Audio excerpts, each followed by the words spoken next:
Hey there gamers, DreamcastGuy here, and today we're talking about PlayStation because last night Sony did a big investor quarterly call talking about the PlayStation and the state of Sony and their plans for future games and stuff, but one of the things they actually dedicated a lot of their presentation to is the price of the PS5, the price of the Pro, and they basically said because of tariff uncertainty, they're considering significantly increasing the price of the PS5 so that we pay for their profitability. Now let's talk about this because people seem to be split. Some people are like, okay, this does make sense. Tariffs obviously suck. Everybody's dealing with it. But also, we've also just seen Microsoft jack up the price of the Xbox Series X to a ridiculous degree. Nintendo has already released a statement that they're thinking of increasing the price of the Nintendo Switch 2 to about $600 here towards the end of the year. But even seeing Sony follow suit, something about this seems off. But let me explain. I hope you're having a great day. And if you could, please give this video a like and subscribe if you haven't already. Now, this is exact quotes. We're going to take a look at a lot of exact quotes and a lot of exact numbers because I don't want to just try to take this out of context. I want to actually sort of extrapolate what I feel like they're trying to say. Sony is considering passing on the tariff price to consumers in order to mitigate the impact on its bottom line. Sony says it's also open to manufacturing the PS5 in the United States. So the way that tariffs work is that they're paid at the port. So basically say you're bringing something in from China. Most systems, most phones, most everything is produced in China, right? At least currently, that's the way it works. It's made there. You have factories there. You've got microchips being all soldered together and stuff. You put it on a boat. But when it gets unloaded in whatever country it goes to, whether it's Portugal or Brazil or the United States, you pay the tariff at the dock. Now, that's just the way it's always worked. But basically what's been going on is that every country right now is having very erratic tariffs. The U.S. government is kind of changing it so it's 145% or 50% or 12% or 10%.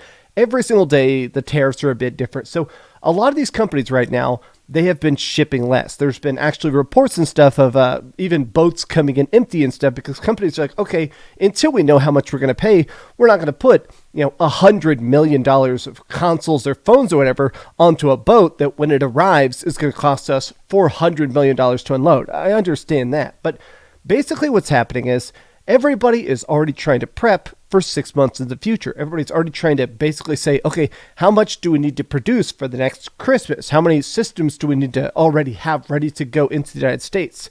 And I feel like a lot of companies are starting to say, okay, how can we dodge these tariffs? How best can we produce it so that we pay the lowest amount possible? Now, some people are saying, okay, let's see if Microsoft can absorb these course change on the price increase. So here's the thing. Right now, there have been talks between the United States and China. Currently, there is a 90-day pause. I've seen a lot of people talking about the fact that it seems like what everybody is about to try and do is during these tariff pauses, they're going to try and fill up the warehouses. Right now, I guarantee you, literally as I record this video, I guarantee you, Sony, Nintendo, Microsoft, everybody is literally packing boats full of consoles right now so that they can get here before the tariffs get flipped back on or increased even more so, right? But some people are saying, okay, what happens though with something like Microsoft? Microsoft just increased the price of the Xbox Series X from $500 to $600, and they said it's because of tariffs. They also said that basically, hey, congratulations, now you're going to be paying $80 for games themselves. A lot of people are like, okay, will they undo this? Now, basically, here's the thing. Tariffs are a good excuse for corpos to F us. Now, I feel like this sentiment is something I've seen people talk about a lot. As you can see here, this is literally the top reply to this tweet. And this is the thing, is that I do think that the part of this that sucks the most is that Sony straight up admits they're doing this to increase profitability. My fear is the fact that even if they do increase the price, let's say $100, even that is going to be ridiculously significant. But I also am afraid that even if stuff gets better down the line, even if they do, raise minimum wage, even if they do pause tariffs, or maybe they'd pass some sort of thing where they, go through Congress and say, we're not going to do tariffs again for 5 years. I'm just literally spitballing. I don't exactly know how it works. My fear is the fact that people like PlayStation, they're not going to bring these prices back down. My biggest fear is the fact that, like I love the shocked Tom Cruise $1,000 PS5 Pro incoming. What does happen if the PS5 Pro, they'll go, oh, we have to price it at $1,000. That's the only way for it to be profitable for us. And then tariffs come back down. Do you really think Sony's going to bring that price back down? Or are they going to leave it up? Are they going to go, oh, well, market conditions have changed. Now we got to leave it expensive. That's my biggest fear, is that, honestly, I'm afraid that these costs are now just permanently higher. I think that we are going to start to see every console costing $600. And to me, that's not just prohibitively expensive. It sucks about the idea that I can no longer just recommend my friend, hey, you're trying to get your wife into co-op. You want to play the new Monster Hunter with her? Go out and buy her a PS5. They're on sale. They're on sale is something I feel like we're just not going to be able to say anymore. But I wanted to talk about this as well, because some people have been like talking about that. Sony is open to manufacturing in the United States. This isn't really going to happen. Not buying that they'd ever manufacture in the United States. If you make stuff in America, that's kind of the new thing with this tariff war thing going on, is that you don't pay a tariff if it doesn't come off of a boat. But that's just not how it works, because no matter what, you're still getting raw materials. You're still usually going to be getting microchips from Singapore or something like that. You're usually 99% of the time, you have to get other parts from other places. So even if the actual assembly is the United States, you're still going to be paying some part of a tariff. We're not going to make every single part of the refinement process, the people that are actually making the motherboards, people that are assembling the graphics cards. We're not going to make all those different steps in the United States, because even if that does dodge tariffs, the price would still be ridiculously expensive, because then we're having to build all the factories and make all the supply lines inside the United States. This is something they definitely just said. This is somebody that asked a question and they tried to say what they wanted to hear. That's the other thing.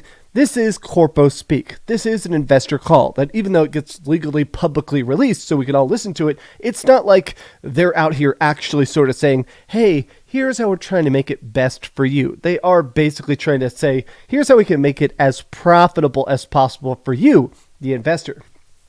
Now, here's the other thing they talked about that I almost feel like is a red flag, that they expect sales to decrease significantly when they increase these prices, which they said Sony CEO and CFO announced that they're going to be trying to do a change to PlayStation's business.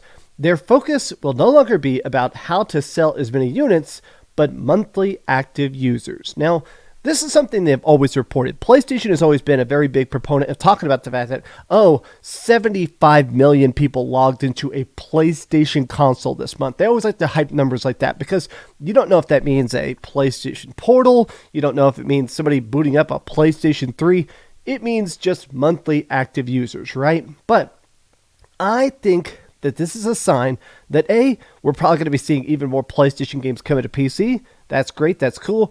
I do think this is a sign about how PlayStation has been pretty transparent about the fact that they're very much gung-ho on everything being live service. They're trying to make as much as possible. They really want to have their own version of Fortnite. They really want to have a big live service game with daily bonuses and seasonal item packs and microtransactions, because that's the kind of stuff that not only does it make people engaged, it will significantly boost their monthly active users. And I guess I don't really like this kind of metrics. I play a lot of Blizzard games in the past. I've played thousands of hours of World of Warcraft and Diablo and stuff like that.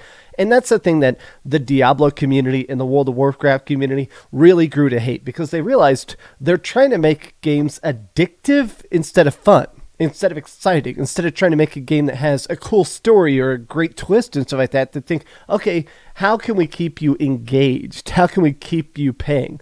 And I know these companies exist for profit, but monthly active users, the MUA, not exactly getting me excited about the future of PlayStation. This whole thing, though, is that them expecting U.S. tariffs to wipe out about 100 billion yen of profit of its operating income are considering a response. I mean, I understand how markets have to acclimate. I understand that they have to adapt. They are trying to exist as long as possible, but I still think it's really weird about sometimes the way they talk about this. It is wild to consider the fact that they may lose basically 700 million US dollars because of these tariffs, which may not even exist in 6 months. I'm just thinking about the fact that whenever companies talk about their long-term profitability and stuff, I hate when that ends up getting put on the consumer. I'm really anti-price raising as much as possible. I also feel like when it comes to this whole MUA, monthly active users, I really wish they would eat the cost as much as possible. Because really, if your whole goal is to have as many PlayStation players as possible, doesn't that mean a price drop, more package, more bundles, more include an extra controller for free? Won't that stuff kind of, I don't know, engage people more than just a big price increase? I don't know. This is the last thing. Sony's last 4 years of fiscal revenue. 2021, they made $24 billion. 2022 made $27 billion almost. 2023, almost $30 billion. And then last year, they made just under $32 billion. This, to me, this almost is why I wish they would eat the cost. Maybe that's impossible, but by their own math, they're saying it's going to wipe out that 100 billion yen. That means that you guys could lose 2% of your profitability to not increase your console price. To me, as the layman, as the person that's the big cheerleader of vote with your wallet, as the person that does live to buy games, as a person who wants more people to pick up a PlayStation or an Xbox or a Switch or a gaming PC, I want to see these prices stay as cheap as possible. But if they do increase the price, I hope that PlayStation realizes that backlash, that hate is directly going to be on them. Even if this is because of the government or because of some political stuff, it's not going to fall on those people. It's going to fall on you as the person saying, hey, the PlayStation is now $1,000.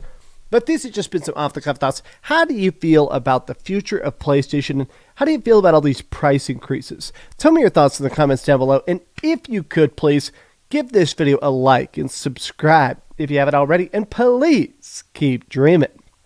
I wanted to quickly say, thanks for watching that Doom of the Dark Ages video I did yesterday.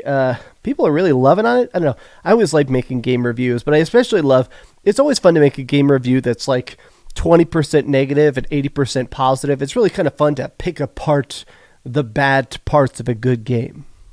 Thanks so much for watching that video. If you want to see something else, you can always click this link to see what I put up last, or, subscribe and see what's coming up next. Also, I promise that whatever I do, it'll try not to suck.